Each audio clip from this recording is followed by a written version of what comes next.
What's up, YouTube? So in this video, I'll be talking about all the gear I use to make my videos. So stay tuned.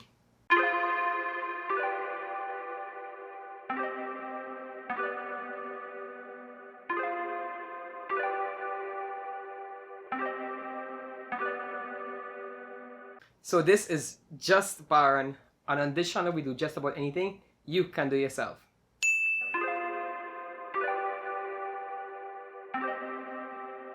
So first, I just want to say thank you to everyone that has subscribed to the channel so far. If you didn't notice, I've actually crossed 500 subscribers, which is a really big milestone for me. So I just want to say thank you to everyone that has subscribed to the channel so far.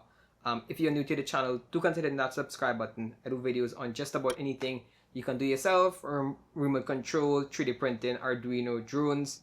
So do consider hitting that subscribe button. And I've actually been recently invited into a group, a local YouTube group. It's 2020, so it's basically another WhatsApp group. Damn it, Lyndon, stop forwarding me these chain messages. I'm not gonna forward this to 10 people or else bad luck will follow me. It's 2020, can't really get much worse. Can't really take any chances. So after much discussion within the group, we thought it would be a good idea to do a collaboration video on some of the gear we use to help other local YouTubers or people thinking about or now starting YouTube. So be sure to check out videos by Play Hot, Redwall News, Debut 868, Shine Story, Lovely House, and Ziggy Rankins, all great and unique local channels. So, and links to the channels will be on the screen right here and in the description below.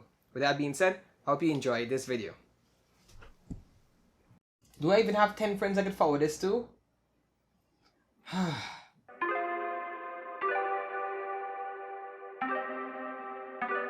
Now first, I want to talk about video. And when I mean video, I mean what I use to actually record my videos on, which is basically the camera I'm using right now. Now when I started off YouTube, I actually started off with my phone. I was using this simple iPhone SE, which was basically recording 1080p at 30 frames, I think. And it worked. It really worked, and I used this for my first 4 videos on YouTube. And that goes to show that anybody can start YouTube, because almost everybody right now today has a smartphone with a decent camera. Now I would say audio, I think, is a little bit more important than video, mainly because of that fact also, because it's very easy to get access to a good video recorder nowadays as opposed to something with a really good microphone. Now after my iPhone, I actually upgraded to my Canon M50, which is a mirrorless camera. I came with a stock 15mm to 45mm lens, which allows me to kind of get, wide angles like this, and I can also zoom in to like this, right? Now this camera has given me a lot of experience when it comes to learning about cameras, because basically, even though it's a mirrorless camera, it has a lot of the features and settings that any DSLR would have. I may upgrade to a DSLR camera next, I'm not sure, but right now this Canon M50 has been meeting all the needs that I needed for my videos. When I was thinking about buying this, I was tossed between this Canon M50 and the Panasonic. It was, I think, the G7. But what made me like this Canon M50 the most is, one, Canon's dual pixel autofocus. It has a fully articulated screen, and I just think it's really, it looks good. It's very lightweight, it's very compact, and I can basically take it around anywhere, and it's very easy to use, right? And it has a lot of actually automatic settings that I've actually slowly moved away from, and I'm now actually recording in manual video settings and manual audio settings. So another video device that I use most times with my video would be my GoPro Hero 4. If I get it there. Yeah, so with the Canon, I can just touch the screen and it will focus on different aspects. Yeah, so most of my overhead shot videos, like videos that is facing down, what I actually use is my GoPro Hero 4. This camera is probably about 4 years old, and it's still, to me, very relevant, because I use it for most of my shots. It records in 1080p, it also records in 4K. It has ultra wide angles, which makes it great for, drone videos and stuff. I actually normally put it on the drone across there. So it's a really all-purpose camera. It has a new version, which is the Hero 8, but to me, I don't see myself upgrading my Hero 4 anytime soon, because it meets all my present needs when it comes to YouTube videos and recording, right? Now, the last video recording device I have, and which probably is my most expensive camera property that I own, would be my DJI Mavic 2 Zoom, right? And I use this for mostly some of my drone shots. When I was actually recording that other drone video, I was actually using this drone in the air to give it a different angle. These are really expensive, but I also use this as a side business to do surveying of people's roofs and also events. So it kind of has a dual purpose for me, but just be mindful that this is what I also use, which is a DJI Mavic 2 Zoom. I also had a DJI Mavic Pro 1, which I actually sold to buy upgrade to this, and that also was really, really amazing and also a good viable choice if you want to get any of those drone shots in your video.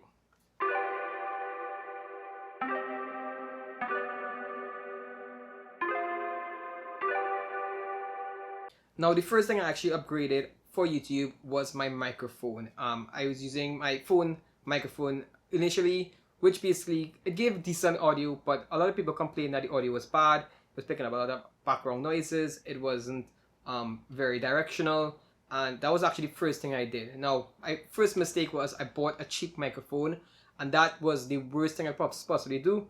My next video actually had a ringing sound for the entire video. I mean, a lot of these things could have been cleaned up in post, but the reality is you want to have the least amount of work in post as possible. And audio is something very hard to fix. So you want to get good audio off the bat first time, every time. So the first thing I did was actually upgrading my microphone. The first one was kind of not good, so I don't recommend going for any cheap microphones. Do your research. The first microphone that actually worked really, really well for me was the Rode Video Micro. This is actually a really, really amazing microphone, and it gave me really, really clean audio for my videos afterwards. You can see that around my third video, the audio would have gotten much better, and people noticeably found that also as well. The Rode Video Micro comes with a normal standard TRS connector, right, and a dead cat. Now, to get this to work with your cell phone, you need to actually change the connector to something called a TRS to TRRS, right? I'll put links to everything in the description below, right? And what this did is allowed me to actually use my phone to record it properly, right? And I also got a camera, phone mount, and all these other things that could have hold the cold shoe mount. And this was an amazing upgrade to my audio of my videos, right? So what I did upgrade to after the Rode Video Micro was actually Rode Video Go, which was just honestly a decent microphone, but I really didn't like how it was picking up some certain frequencies from my UPS and all these things. I do not recommend the Rode Video Go microphone. After I sold that microphone, I actually bought this microphone which I'm using right now in this audio, which is the Takstar SGC 598, which is, I find, one of those amazing cheap microphones. It was close to like 30 US for one of these. It is a powered microphone. You can control both gain. It has a built-in low pass filter and audio boost. So I think it was a really, really good buy, and the audio sounds great. It's actually what I use 90% of the time for all my videos, right? Now, after this Takstar, I've recently bought Rode Wireless Go. Right now, the reason why I bought this is sometimes it might just be nice to have a lavalier mic that can just clip on to my jersey and my shirt, where I can get really, really good audio, like right here, and it can pick up good audio directly from me. So the problem with the Takstar microphone is that what happens is if I tend to go to the side or to the back, I basically start to lose my audio quality. Now, with the Rode Wireless Go, what I'll be doing is no matter where I am in the room or what I'm recording, it's always going to get my voice from one position and one audio level. So what I'm going to do now is I'm going to just do an audio test to show you the different audio qualities of each microphone, so you can get an idea of which one might suit well for you and which one you think might be best. I'm not going to do any kind of editing. What I would do is just change the manual audio settings on the camera to just match the gains. So I'm going to do that now. So this is an audio test, testing 1, 2, 3. This is the Canon built-in microphone. This is an audio test, testing 1, 2, 3. This is an audio test of the Canon built-in microphone, testing 1, 2, 3. This is an audio test, testing 1, 2, 3 of the Rode Video Micro. This is an audio test, testing 1, 2, 3 of the Rode Video Micro. this is an audio test of the Talkstar SGC. This is an audio test, testing 1, 2, 3. This is an audio test of the Talkstar SGC. This is an audio test, testing 1, 2, 3. Testing 1, 2, 3. This is an audio test of the Rode Wireless Go. Testing 1, 2, 3. This is an audio test of the Rode Wireless Go. So that should give you a good idea of what I have and what I use for in terms of my audio. The Rode Video Micro is really good, portable microphone. It doesn't need batteries and stuff. So it's really nice to slap on, go on the go. I use it when I'm filming vlogs. And I think it's one of the most all-rounded microphones out there. The Talkstar is more directional, and that's why I use it for most of my recording in my studio. The Rode Wireless Go is really good for when I'm on the move and I want to like put on my camera in a far place, or I want to get my audio clear without me having to constantly move around my microphone to face me, right? What I would say is the next thing I'm probably going to invest in is a lav mic for my Rode Wireless Go, mainly because this actually clips onto my shirt, but when I'm using things like t-shirts and stuff that doesn't have that much support, this mic can really like flop or just be kind of uncomfortable to have due to its size. It's really nice when I'm using it for shirts or even sports jerseys like this, but normal everyday t-shirts, it really kind of drops sometimes and it may flip around and flip over. So that's just some things to think about when buying the Rode Wireless Go, right?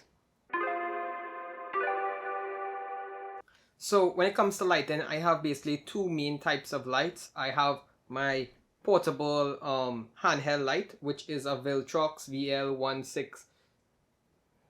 VL162T, right? It's rechargeable. It's really amazing. It has a panel in the back here, as you can see, that allows you to set both the brightness and the warmth, because this actually can go from white to very soft natural, right?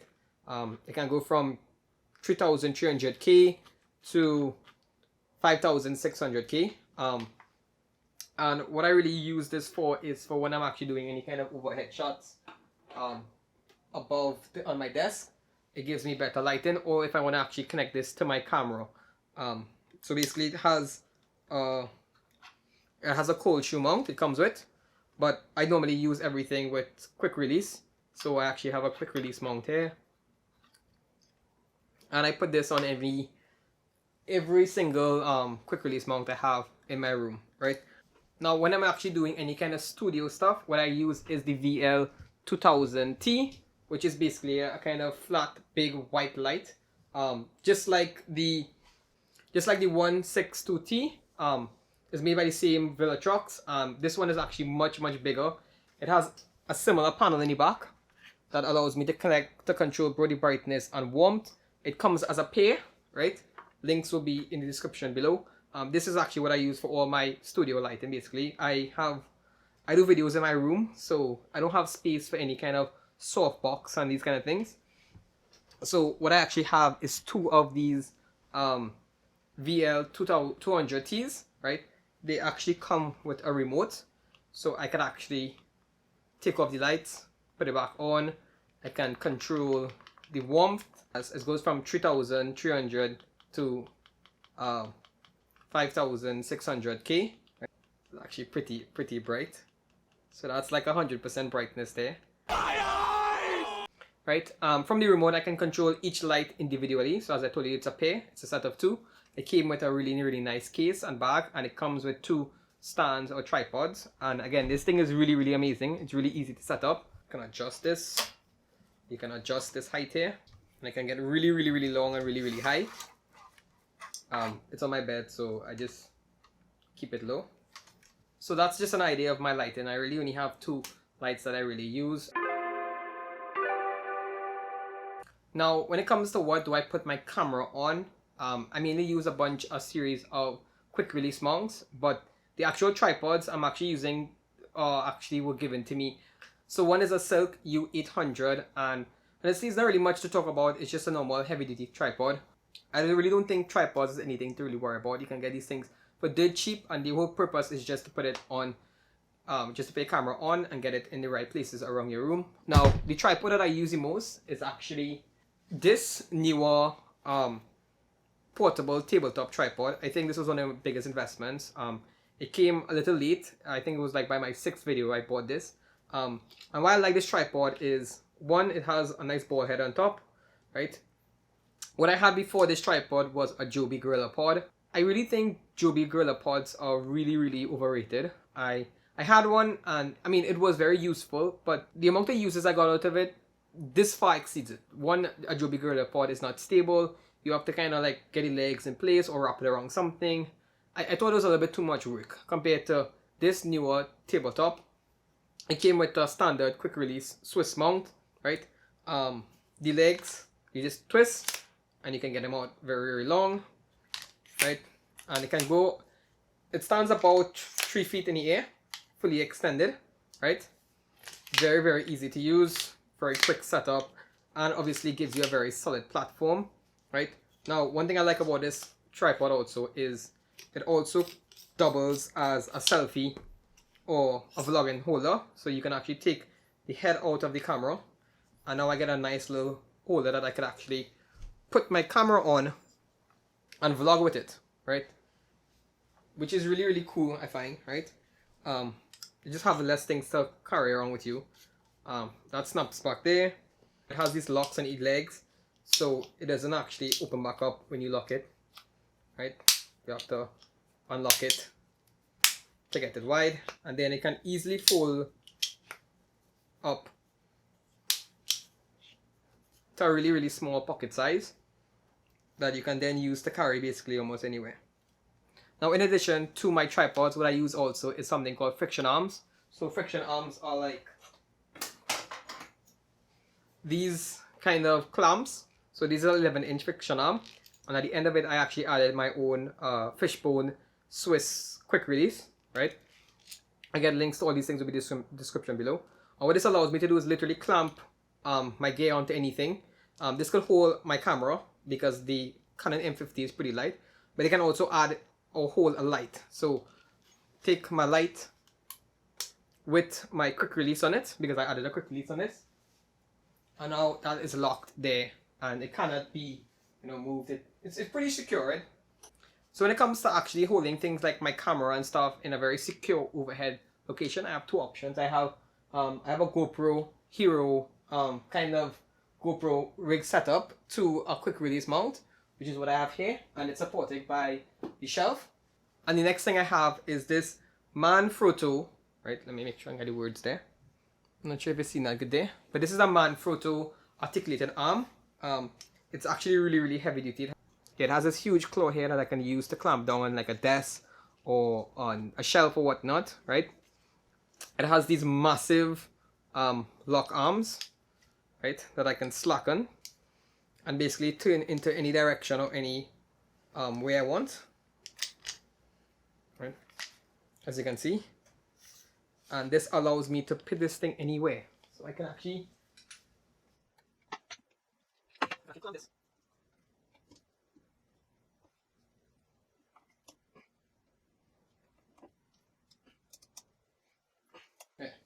I can just clamp that right there, and then I can put this light. So as you can see, it goes up here, and it's clamped in the back there. Now, the last thing I use is actually what I do after I record all my videos and do all my lighting and stuff. When it comes to doing voiceovers for my videos, you might notice I do that a lot when it comes to explaining what I did in a video. What I use is a blue snowball microphone. I got this from a friend, and I think it's amazing. It's affordable and it's cheap, and it gives you great quality audio, right? And with that, I have it on a snowball arm, which I really just can't get to reach here. So let me just turn this down here. Yeah, so this is a blue snowball mic onto, I have a pop filter here. It's on an arm, and it has another sponge in front here. So just take this off real quick. So I have my blue snowball microphone here. Pop filter, this helps you get rid of that sounds when talking and doing voiceovers. And I have this actually just attached next to my computer, and this is actually where I do all my voiceovers, and this is what I use, right? To be fair, I got this snowball mic from one of my friends, so it's not something that I actually went out of my way to buy, but I would say it was a really good addition, and it helps a lot in the video making process. So everyone, I hope you liked and enjoyed this gear review video, and I hope some of the stuff I use can help you with your channel and some of the videos you want to create. Don't forget the links to the other channels and gear review videos will be linked in the description below. While you're down there, don't forget to hit that like button, subscribe and comment. And as always, just do it yourself, just be yourself. That's all anybody could ask of you, and see you in the next video.